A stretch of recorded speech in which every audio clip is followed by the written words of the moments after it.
What is up, YouTube? It is your boy, your poet, Kendrick Youngblood. We have not done a teaching video in a minute. The last one I did was on how to write a love poem, and that was on Valentine's Day, so it's been over a month. This is 13 reasons why poets should exercise. Some of these reasons might be very obvious, but some others might not, so you're gonna wanna watch to the end. I'm gonna give a quick disclaimer. You do not need to look like a freak athlete or a fitness model in order to gain the benefits from exercise in your poetry. It's the improvement, really, in your fitness and in your overall physical health that results in the benefits you see in your poetry. And keep in mind, all of these reasons I'm about to go through, these aren't something I just found on the internet. This is what I've experienced. This is what I've noticed in my own poet life, okay? Reason number 1. Cardio improves lung capacity and also breath control. So by lung capacity being improved, I mean you're less likely to run out of breath because your lungs can store more air. So you're able to talk for longer without having to take a pause to take a breath, which can sometimes break the flow of a poem, right? So you can go on and on and on and on and on before having to breathe again. It can also improve breath control in the sense that you're now able to project your voice more than before over an audience, especially if you don't have a mic. You can't guarantee that you'll always have a mic on you. So definitely utilize cardio to improve both lung capacity and breath control. Reason number 2, exercise improves brain function. All right, so there's greater transport of blood, oxygen, and nutrients to the brain. This results in improved ability to memorize your poems, greater cognition that allows you to write better poems and allows you to write them at a faster rate as well. So make sure to exercise because it's good for the brain, and if it's good for the brain, it's definitely good for the bars. You feel me?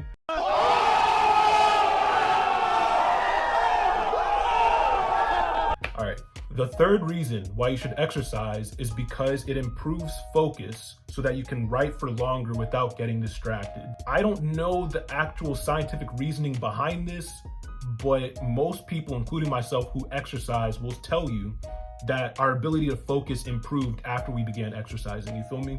In reality, you'll be able to write nonstop without getting distracted. You'll just be really laser focused for whatever reason. Anytime I get off my exercise regimen for a long time, my focus tends to drop. The fourth reason, certain workouts can improve posture. All right.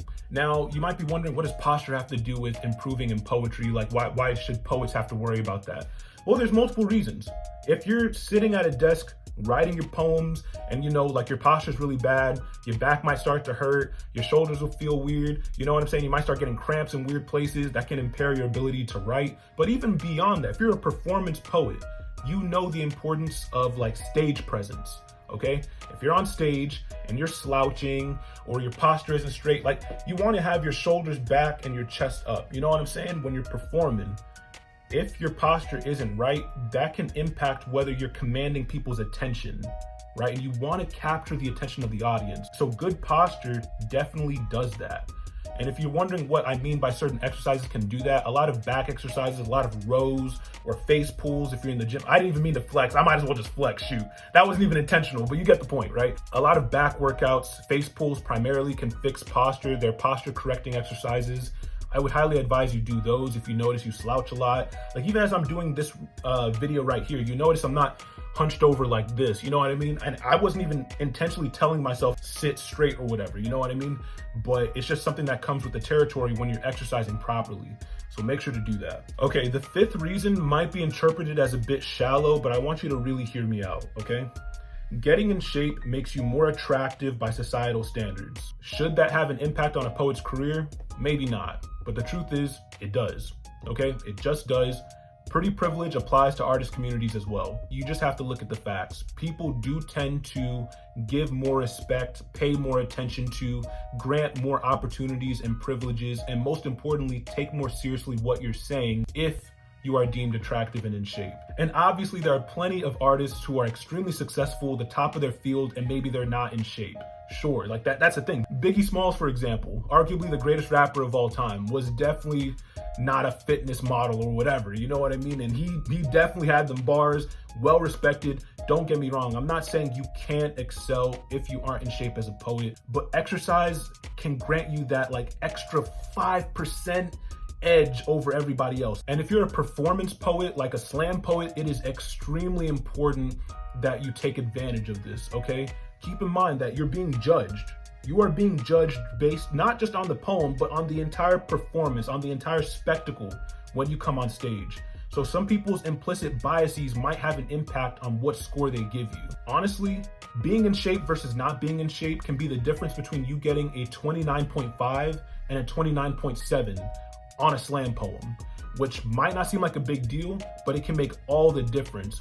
All right, like I'm telling you, the difference between first and second place can be decimals sometimes in a slam competition. So I'm telling you, as annoying as those implicit biases might be, do whatever you can to get a leg up in your poetry career. And also, let's say you're performing in a slam and you have a rather harsh or difficult message to swallow. If the message is coming from an attractive individual, someone who's deemed attractive by societal standards, it's more likely to be taken in a softer manner if someone views you as like admirable. Number 6, getting in shape increases your confidence.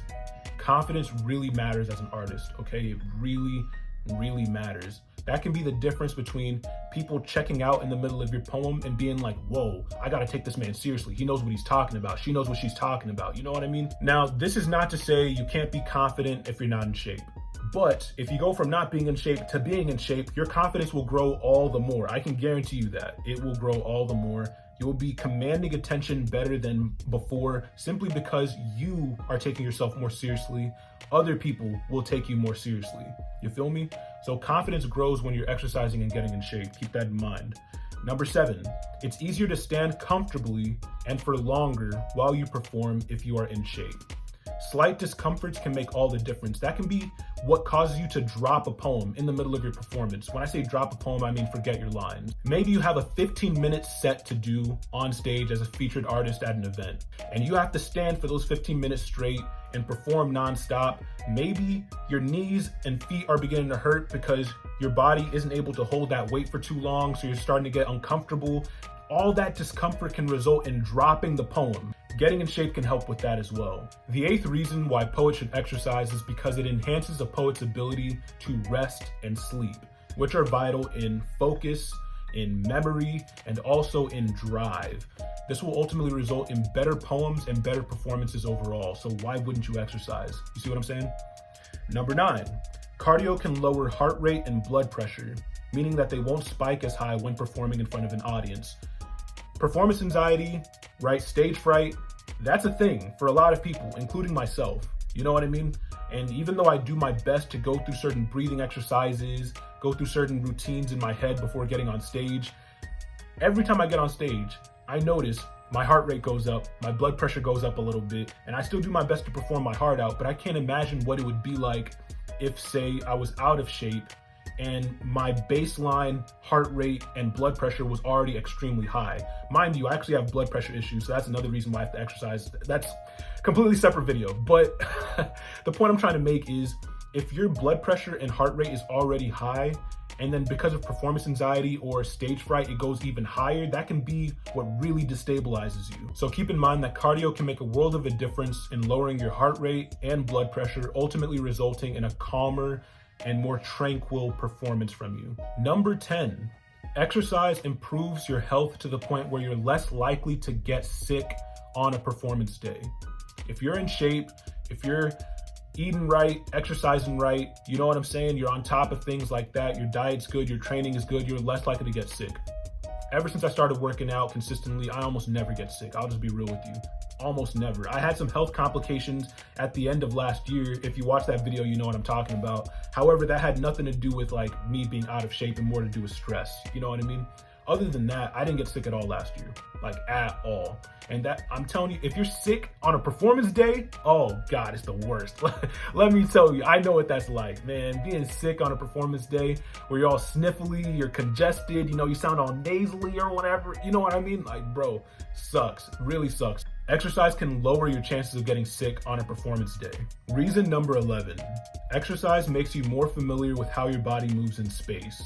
All right, and this matters significantly when it comes to choreography.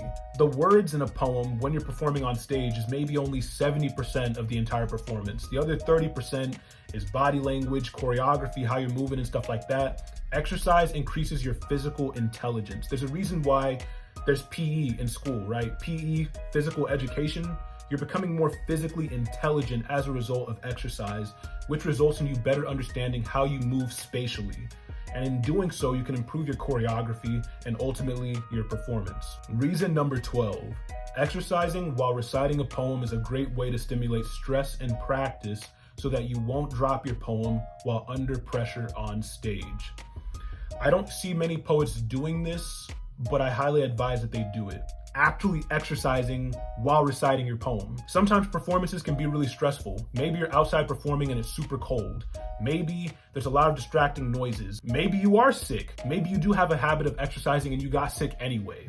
If during your practices, you put yourself under a lot of stress while reciting a poem, I don't care if you're doing wall sits, if you're doing planks, if you're doing dumbbell curls while reciting your poetry, whether you're doing cardio, jogging and reciting your poetry, I don't care. Chances are stressful exercise while performing a poem is more stress than you'll ever endure on performance day, okay? So if you're putting yourself under more stress during practice, there's no outside factors that can really cause you to drop your poem, forget your lines, okay? It's not gonna happen. So that's why I'd advise that every poet incorporate this into their training. Okay, the 13th reason is probably the biggest reason, in my opinion. So if you watch to the end, good for you. Exercise involves intentionally enduring pain and suffering, which builds your pain tolerance. You're less likely to fall apart. You're less likely to beat yourself up and quit when things aren't going your way, when you didn't get the score you wanted in a slam, when the audience didn't clap for you the way you expected them to, when the audience was dead when they should have been receptive, when you did everything in your power to succeed and win a poetry contest and yet you didn't win it anyway, when you tried to get published but your poem got rejected time and time again, you tried to get a book of poems published and it got rejected by publisher after publisher after publisher. People criticized your work harshly and were very insensitive about it. Whatever the case may be, when these things come your way, you're able to stand firm, to be solid, stoic, and continue moving forward towards your goal of improving, and not only that, excelling in your poetry career. There's something about going through pain intentionally, saying to yourself, I'm going to suffer today. I am going to jog or run my heart out. I am going to lift these heavy weights and it's going to hurt. I'm going to do it anyway. There's something about that. It just gives you tough and thickened skin where no matter what comes your way, whether it's people's insensitive comments, their mean reviews, rejections of your poems, no matter what, you keep moving forward as an artist. It doesn't shake you. What I'm ultimately trying to say here is exercise can give you the toughness to keep creating art in spite of possibly unfavorable outcomes. So yeah, those are the 13 reasons. I really hope you enjoyed. I definitely enjoyed this. This was a very introspective experience for me coming up with these 13 reasons because I kind of had to look back and think to myself, what changed in my poetry career and in my progress after incorporating exercise as a part of my daily life. Let me know if any of these reasons were helpful to you, if any of these were new to you, if you hadn't thought of any of them before, or maybe you've actually incorporated exercise already and you can relate to some of what I was talking about. Let's have some discussion in the comment section. I'd love to do that with y'all. I want to do more videos like this, maybe not like exercise related, but just, poetry lessons in general, because reactions are great. And I love to do deep analyses while I'm reacting. That's awesome and all, but sometimes a good lesson, I just love teaching, you feel me? So yeah, if there's any other ideas you want me to cover, let me know in the comment section. I might go through, I might add that to my list, you never know. Thank you so much for watching. By the way, I wasn't wearing my Poet Life shirt today because, I had to show off the guns, you know what I mean? But in reality, I'm a Poet Life ambassador through and through. Make sure y'all cop some of these, all right? Link in the description below. There is nothing, and I mean nothing, like having your own clothing demonstrating for the world to see that you are in fact a poet. You walk around different. You perform poems different. You know what I mean? It's a really good way of just demonstrating that poetry is a part of your identity. Make sure to get those. Use the discount code YOUNGBLOOD in order to get a discount on your purchases. I hope y'all enjoyed. I'll see you next time.